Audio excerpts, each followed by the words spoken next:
Bismillahirrahmanirrahim. Assalamualaikum warahmatullahi taala wabarakatuh dan salam sejahtera kepada semua.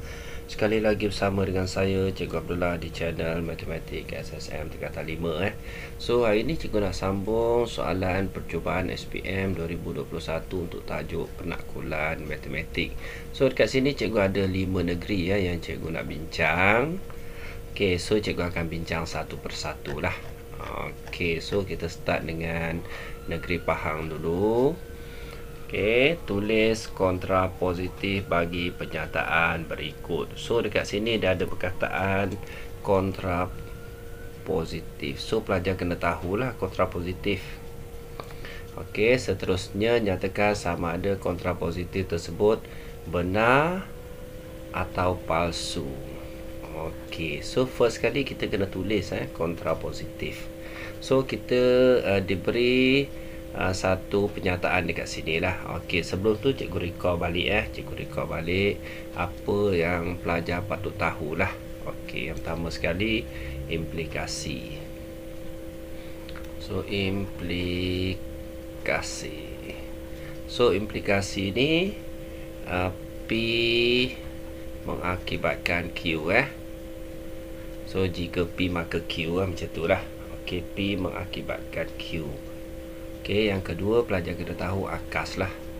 Okey, akas ni songsangan daripada implikasi. Okey, Q mengakibatkan P. Okey, dan seterusnya kita ada songsangan. Okey, songsangan. Okey, songsangan ni kita ambil daripada implikasi maksudnya bukan. Okey, so cikgu guna term kat sini bukan P mengakibatkan bukan Q.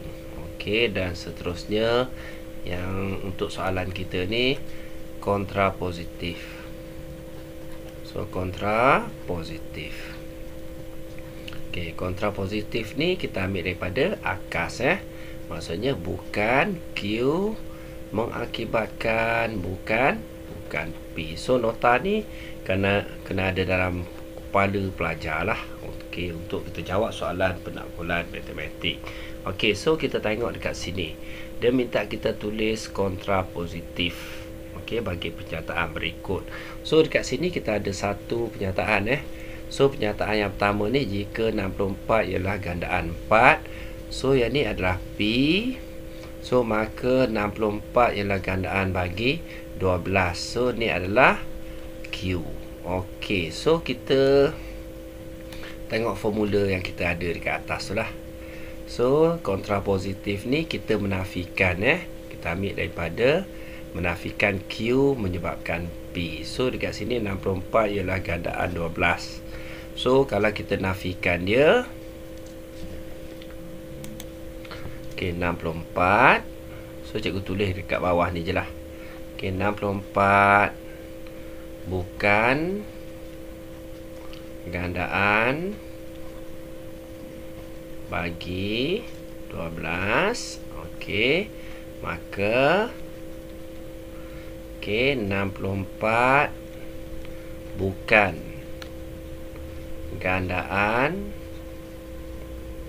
bagi 4. Okey, so kita menafikan dia. Kita ambil ayat ni, menafikan dia So bila kita dah listkan dia, kita nak state dia benar atau palsu. Okey, untuk benar atau palsu kita kena rujuk jadual lah. Itu rujuk jadual Okey, ni jadual yang ada dalam buku teks lah. Okey, jadual yang ada dalam buku teks. So kita tengok kontra positif dekat sini. Okey, kalau statement yang pertama ni benar, okey, statement yang kedua benar, so kontra positif tu benar lah. Okey, statement yang pertama benar, yang kedua palsu, dia adalah palsu. Okey, statement yang pertama palsu, statement yang kedua benar, dia adalah benar, dan kalau kedua-dua palsu, dia adalah benar lah. Okey, so kita tengok soalan. Okey, so kita tengok soalan 64 bukan gandaan bagi 12. Okey, ni benar ke palsu?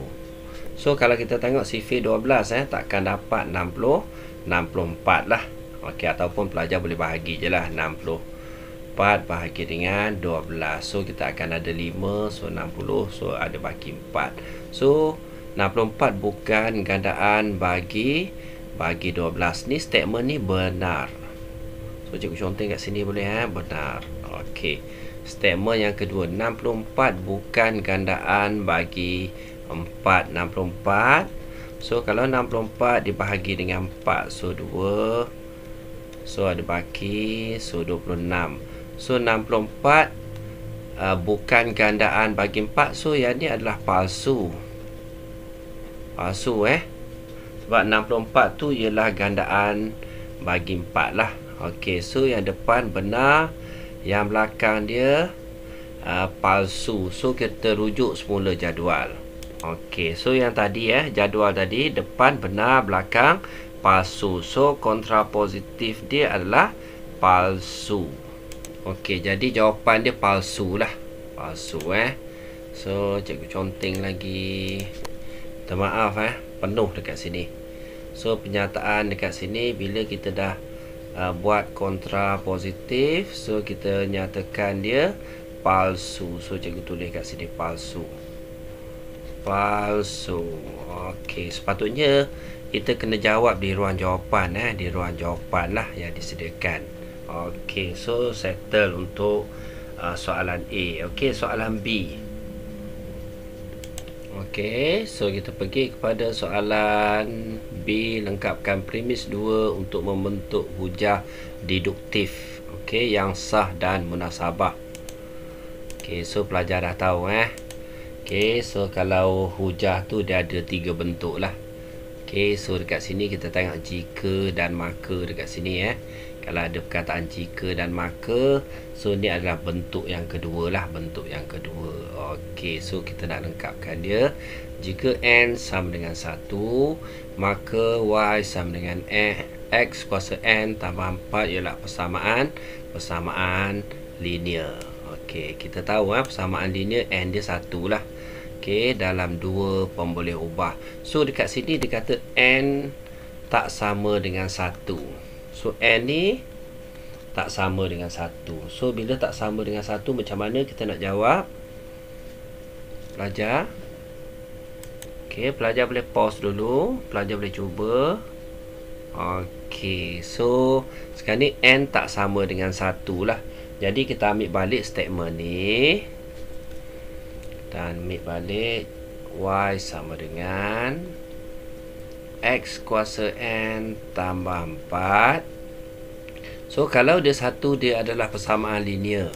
Okey, so kalau dia bukan 1, bukan persamaan linear So kita tulis balik bukan persamaan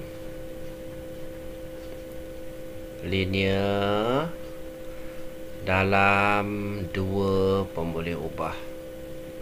Okey, 2 pemboleh ubah. Okey, so settle untuk soalan ni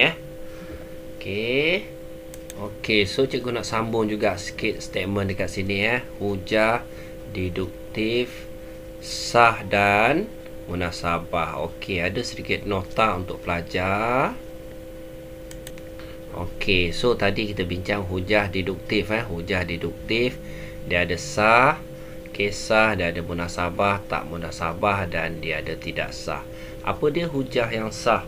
Okey, apabila salah satu premis boleh jadi palsu. Okey, tetapi kesimpulan dia benar lah. Kesimpulan dia benar dan mengikut struktur penghujahan yang betul. Okey, yang munasabah, hujah munasabah apabila kedua-dua premis tu benar dan kesimpulan benar. Jadi bila semua statement tu benar, baru kita kata hujah tu munasabah. Okey, apabila premis nombor 1 tu hujah premis dia palsu. Okey, sekejap Okey, hujah sah. Okey, apabila satu premis boleh jadi palsu tetapi kesimpulan dia benar, so kita kata dia sah lah. Okey, so ni nota untuk pelajar. Okey, so settle yang tadi Okey, sah dan munasabah. So pelajar kena faham betul-betul lah. Okey, seterusnya tulis akas bagi implikasi yang berikut. So akas dia apa dia tadi? Nota kita terbalik daripada implikasi. So kita dah ada implikasi. Yang kat depan ni jika. Okey, jika kita ada marker kat sini ni P, ni Q. Okey, so bila akas kita terbalikkan dia lah. Kita terbalikkan dia. So jika kita ambil yang Q dulu jika Q maka P lah. So pelajar kena tulis penuh jika poligon itu ialah sebuah sisi 4. Okey, so maka hasil tambah sudut pedalaman sebuah poligon ialah 360 darjah. So kita tahu bila sisi 4 tu hasil tambah sudut pedalaman dia adalah 360 darjah. Jadi akas ni so benar. Okey, so settle untuk soalan ni. Mudah sangat-sangat Okey. So kita sambung kepada set soalan negeri Johor lah. Okey. Bina satu implikasi yang sesuai. Okey, untuk pasangan implikasi yang berikut. Okey, so senang untuk soalan negeri Johor ni. So bila dia minta kita tulis implikasi, so macam mana kita nak tulis? So dekat sini pelajar tengok jika dekat sini maka. Okey, so bila kita nak jadikan dia satu implikasi, so dekat tengah-tengah dia mesti jika dan hanya jika lah. Jika dan hanya jika. Okey, so kita salin balik yang bawah ni lah. Kita salin balik. So cikgu tulis. So 20% daripada 30. 20% daripada 30 ialah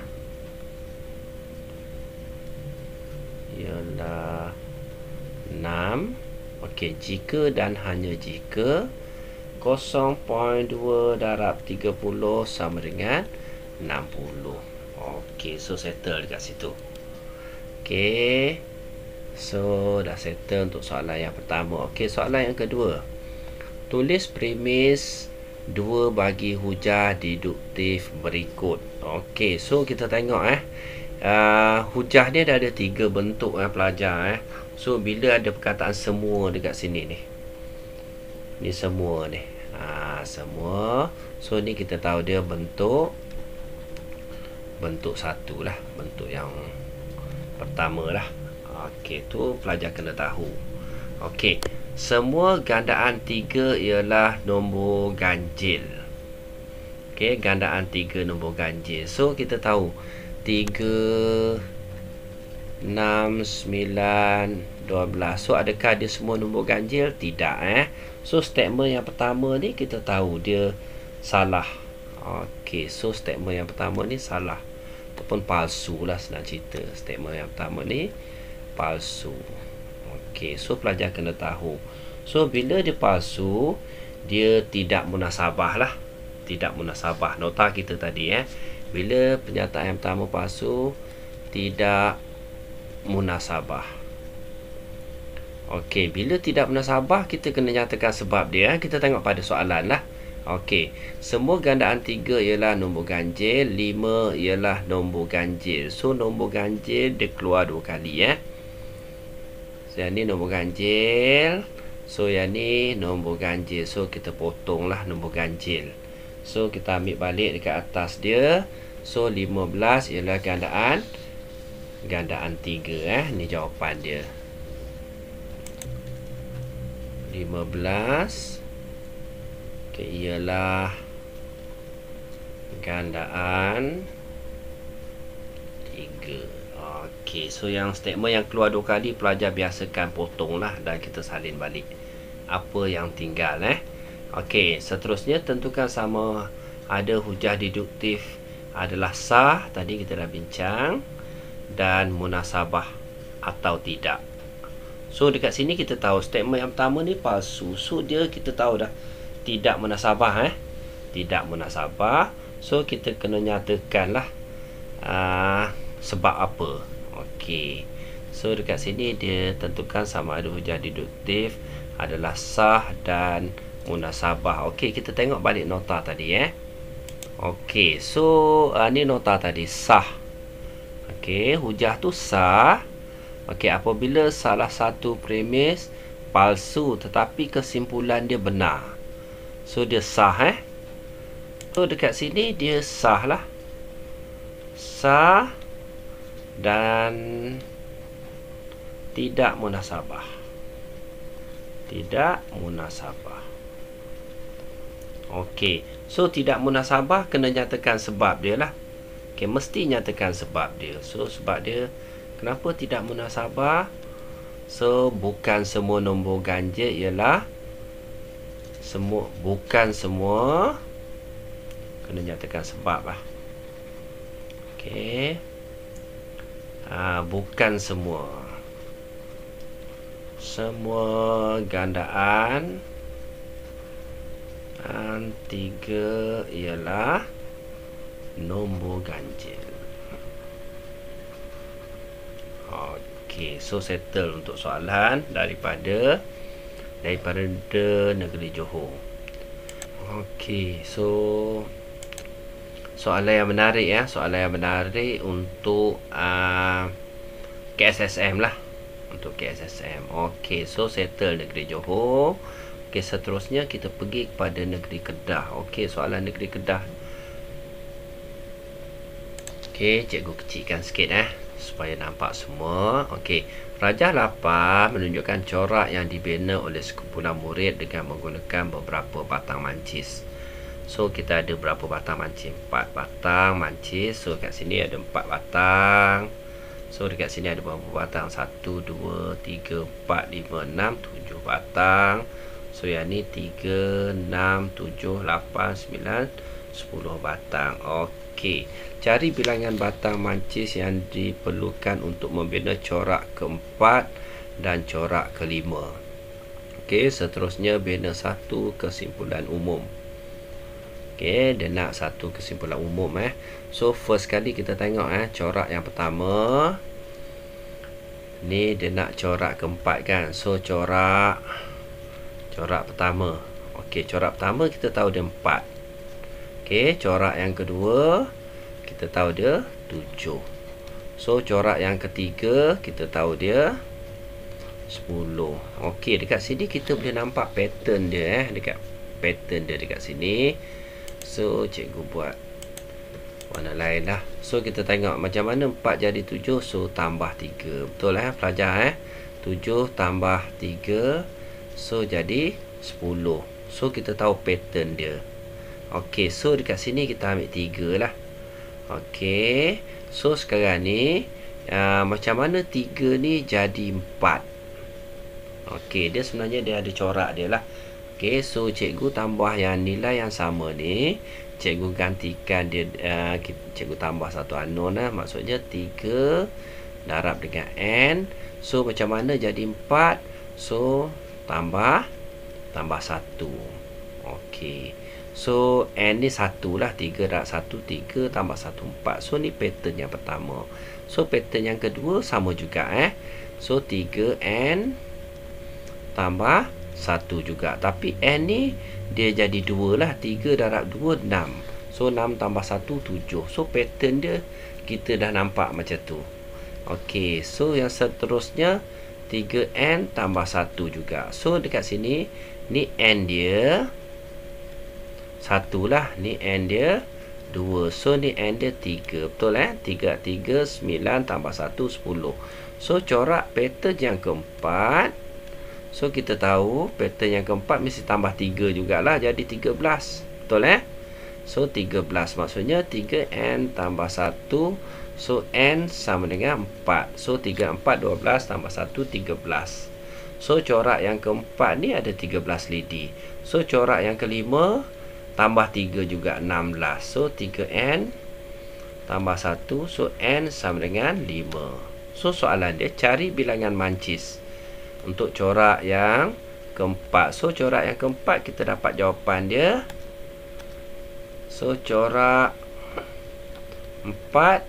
So pelajar akan dapat 13. So corak 5. So pelajar akan dapat 16 lah. Okey, 2 markah kan. Okey, lagi satu. Buat satu kesimpulan umum. So kita dah dapat pattern dia dekat situ, kita dah dapat. So kita boleh tulis lah 3n tambah 1. So kena nyatakan lah n tu berapa. 1, 2, 3. So 4. So dan seterusnya lah. Titik mesti ada 3. Okey, 3 menunjukkan dia ada sambungan dia seterusnya. So dekat sini 1 markah. So dekat sini pun 1 markah. Okey, so settle untuk soalan daripada negeri Kedah. Okey, cikgu nak sambung soalan daripada negeri Selangor. Okey, so Selangor ni pelajar boleh jawab lah. Okey, pelajar boleh pause, pelajar boleh jawab. So yang ni pelajar hanya perlu tahu penggunaan pengkuantiti lah. Okey, sebilangan ataupun atau semualah. Okey, so nak jadikan dia pernyataan benar. So dekat sini pelajar boleh cuba Okey, so premis 2 untuk melengkapkan hujah. So hujah ni bentuk yang kedua jika maka ni. Okey, seterusnya akas tadi kita dah bincang. So kita terbalikkan dia. Okey, so cikgu nak sambung soalan seterusnya daripada negeri Kelantan. Okey, so soalan ni menarik Tentukan sama ada hujah berikut sah atau tidak. So sah ni maksudnya macam mana? Salah satu dia palsu, kesimpulan dia benar Okey, semua nombor perdana ialah nombor ganjil. Betul ke? Ni salah ni. Ni palsu ni. Palsu sebab nombor perdana ni dia start dengan 2, 3, so 5 dan seterusnya. So pernyataan yang pertama ni palsu. So palsu dia sah. Okey, tentukan sama ada munasabah atau tidak munasabah. So kita tahu tidak munasabah. Tidak munasabah. Kita tahu automatik statement yang pertama ni palsu, dia tidak munasabah. Bila tidak munasabah, pelajar kena nyatakan sebab dia Okey, 3 ialah nombor perdana. So 3 ialah nombor ganjil. So kesimpulan dia benar kan? So kesimpulan dia benar, dia adalah sah. Sah dan tidak munasabah. Tidak munasabah. So bila tidak munasabah, dia kena nyatakan sebab. Mesti nyatakan sebab. Kenapa tidak munasabah? Okey, bukan semua nombor perdana ialah nombor ganjil lah. Bukan semua nombor perdana ialah nombor ganjil. Ialah nombor ganjil. Mudah sangat-sangat. Okey. So sambung seterusnya. Okey, rasanya soalan ni ada sedikit ralat lah. Sedikit ralat. So cikgu betulkan sikit Okey, so cikgu betulkan. Cikgu potonglah yang ni. Cikgu potong Okey, so soalan ni sebenarnya dia minta kita tulis kontrapositif. Okey, bagi implikasi dan seterusnya nyatakan benar atau palsu benar atau palsu. Okey, so kita tengok yang pertama. So kontrapositif tadi pelajar dah tahu dah daripada soalan yang pertama tadi. Kontrapositif. So dekat sini P, dekat sini Q Kontrapositif apa dia? Bukan Q mengakibatkan bukan P. So kita nafikan yang Q dulu. Okey, so kita nafikan yang Q. Dia tulis apa kat sini? A tidak boleh dibahagi tepat dengan 2. So kita terbalikkan dia. A ni tidak boleh, so dia jadi boleh lah. A boleh dibahagi tepat dengan 2. Okey, maka A bukan. So kita menafikan yang ni A ialah nombor ganjil kan. So A bukan nombor ganjil. Okey, so bila kita tengok A boleh dibahagi tepat dengan 2, so maka A bukan nombor ganjil. So kita tengok statement P dan Q dia lah. P dan Q dia. So kita rujuk balik jadual. Okey, so pelajar kena biasakan dengan statement dekat sini, dengan jadual dia. Okey, pelajar kena ada lah. Kena ada So kalau pernyataan pertama benar, yang kedua benar, so kontrapositif dia benar. Yang ni pelajar kena tahulah. Okey, so kalau ada benar palsu, palsu, palsu benar, benar, palsu palsu adalah benar. So ada satu je yang palsu Apabila statement yang kedua dia palsu, dia jadi palsu lah. Okey, so statement ni kita boleh kata A boleh dibahagi tepat dengan 2. So bila boleh dibahagi tepat dengan 2 ni adalah nombor genap nombor genap. Okey, maka A bukan nombor ganjil. Betul lah. Ni statement ni betul Ni statement dia benar. So kalau dia tanya benar atau palsu, so statement ni adalah benar. Okey, so rasanya itu saja daripada cikgu untuk hari ni. Okey, cikgu harap video cikgu membantu Pelajar boleh komen, boleh like dan boleh subscribe di channel cikgu. So itu saja daripada cikgu untuk hari ni. Semoga pelajar terus cemerlang. Assalamualaikum.